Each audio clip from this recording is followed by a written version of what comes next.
Hey, hello, and welcome to BJ Vlogs. Thank you for always being a part of us. If today is your first time, don't forget to subscribe. If you are a returning subscriber, please don't forget to share. These are opportunities that everyone deems fit to apply. So, shall we move straight into what we have today? People are still asking whether they have the opportunity to apply for other scholarships here in China. I'm here to tell you that yes, you have the opportunity to apply for other scholarships still running here in China. And today I'm taking you to a particular school called the excuse my language and my pronunciation in the Chinese language, but it's Chang'an University. Yeah, I'm sure my pronunciation is right. And so they have announced that they are still taking the second batch of the CSC application. And so if you could not make the first round application, there is the opportunity. I should tell you that people have started receiving their pre-admission letters, and then ABJ Vlogs to have been able to support or help other people to also apply in this regard. And some people are receiving good news. So just don't sit down, make this move, and you would also be successful. So on Google, you just search for this particular school. I'll put the links as usual in the description box for you to be able to follow quickly and then apply. So when you open the link, this is the next thing that you are going to see.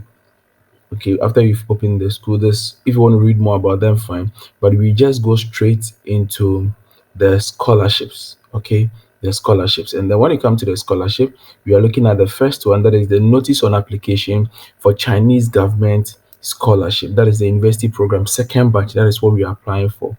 And so in this particular one, it says a notice on application for Chinese government scholarship university program. So the second batch has been announced, and we want to quickly go through and then apply for this particular one. So you realize that this is the notice. So the first batch actually started from November 1st to February 23rd. Actually, now a lot of schools in China have changed their admission and opening dates and then closing dates. So we should be be much attentive in this particular year. Those who want to study next year, then we should be getting ready to apply somewhere um, from November, no, from October thereabout. We should get our documents ready.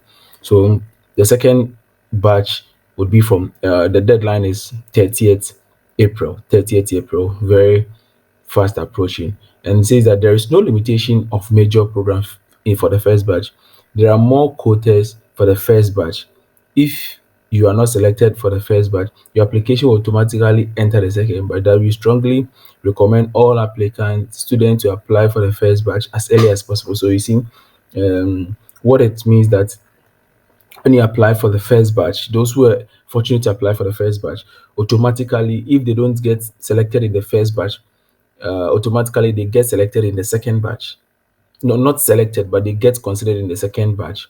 So if unfortunately you couldn't make it for the first batch, that doesn't also mean that you cannot apply.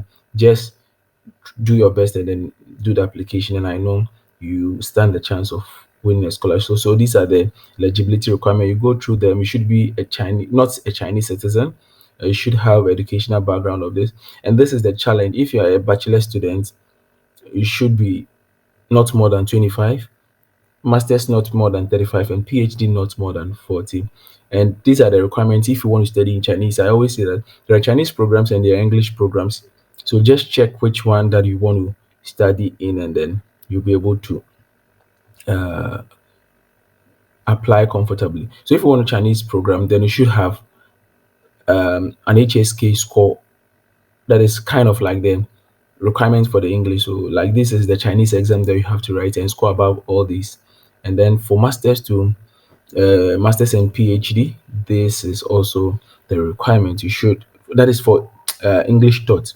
You should also have any of these. That is if you are not from the English speaking countries. But if you are from English speaking country, you can just take a letter of recommendation to prove your English proficiency from your previous university, and then equally use it.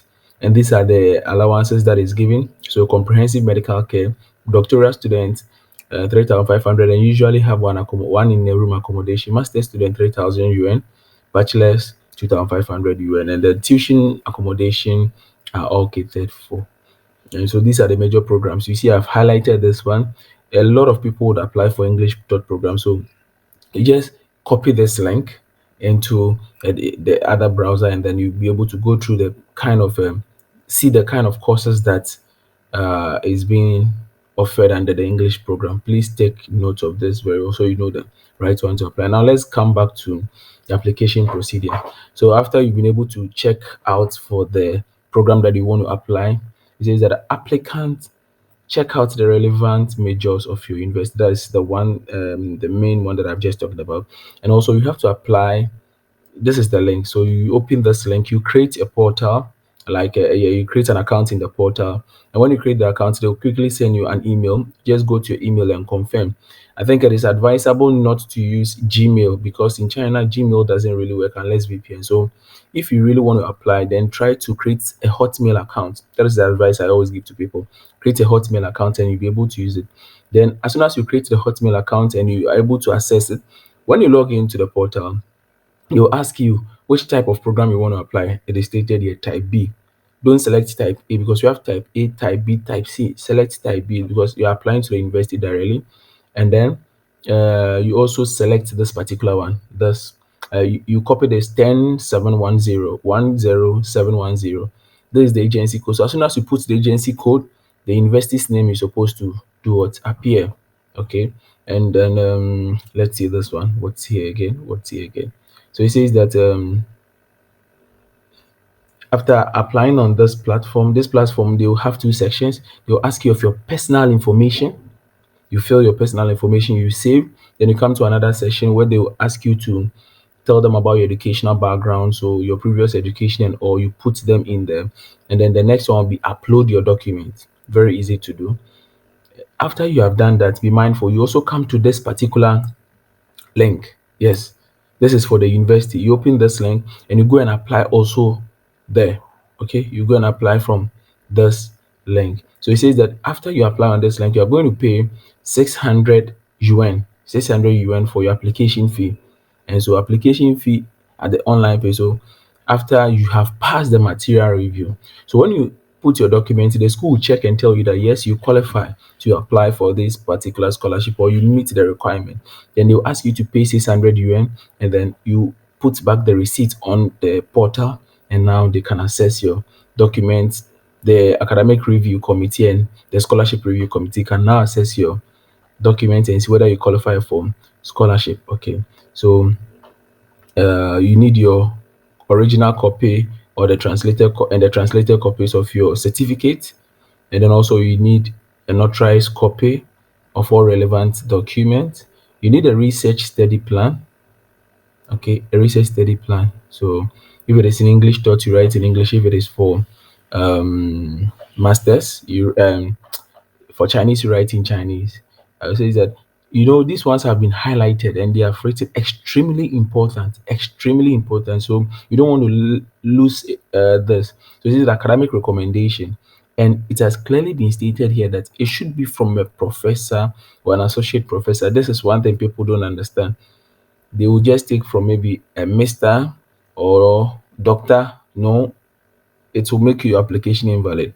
So look at it from a professor or an associate professor. That is a valid one. And you get a foreigner physical examination. I think this one, I'll put the link in the description box so that you can download it, and then you go to the hospital to make this what do you call it, to make this medicals, and then you attach the form. And it says that a conditional acceptance letter from a supervisor. So that means that you see this one, when you put it on this one, you can download the forms and you see all the supervisors in there. So what you have to do is you quickly look at the professor's area and then send them an email that, professor, I am so much interested in your program, your researches, and then I want you to supervise me. You attach your CV, you attach your academic transcript, yes, for consideration. If the professor thinks that he has a slot and he wants to get you on board, he would reply you and give you this. He will sign this form for you, and then you input it there. Or better still, this is the link. You can just copy this link and search for it, and then you see the professors list. Then you can send them a message accordingly. So just as I said, if you also still want to know further about how to write a good letter to the professors, you can also still contact us, or you can put a comment there, and then we'll come and then get you the replies that you need. And also, it says that according to the requirements of the Chinese Government Scholarship Council, you would need the HSK score if you're applying for master Chinese taught, and if you're applying for English taught, you need an English proficiency, of which I explained earlier. So, and then this one, it says that academic achievement extremely important. So, all kinds of academic achievements you should provide. The number of conferences that you've attended, if you have certifications to them, you attach them. If you've done any cultural or sport activity, you have certificates to them, you attach them. If you have published papers, you attach them. Don't leave any stone unturned. So you do this because it is a very competitive scholarship, and you want to um, get selected. And it says that the materials above shall be provided only in Chinese and English and must be notarized document. Okay, it depends on the school. So this one they are requesting for a notarized document, and it says that no matter being admitted or not, the application fee, yes, the application fee will never be returned, and then they will not tell you the reason for which you have not been selected because there are a number of application that goes on. Okay, and it says that please do not send any paper materials to the university. Do not post after you make the application. They will see it in the system. And this one says that yes, this is I think this is a very good opportunity for us. It says that students who apply for Chinese government scholarship program but fail to be selected can choose to be one of our candidates for the Xi'an Municipal One Belt One Road Scholarship without paying an application. So it is a very good opportunity for you. Once you are not selected in the Chinese government scholarship, the mainstream, you have the opportunity to be selected in the Xi'an Municipal One Belt One Road. I think it is a very good opportunity. Not a lot of schools have this kind of opportunity, so you want to grab it and then so submit your um, application before 30. That is the second batch. The first batch, I think by now have received their pre-admission letters. So if you want to contact them, these are their contacts. You can get in touch with them. If you want further clarification, you can put your comment in the comment section. Please don't leave any stone unturned. Let's all make good use of these opportunities, and we are here to serve you. Share for somebody to also get to know what is going on. Thank you, and then see you in the next one. Please don't forget to subscribe. Bye bye.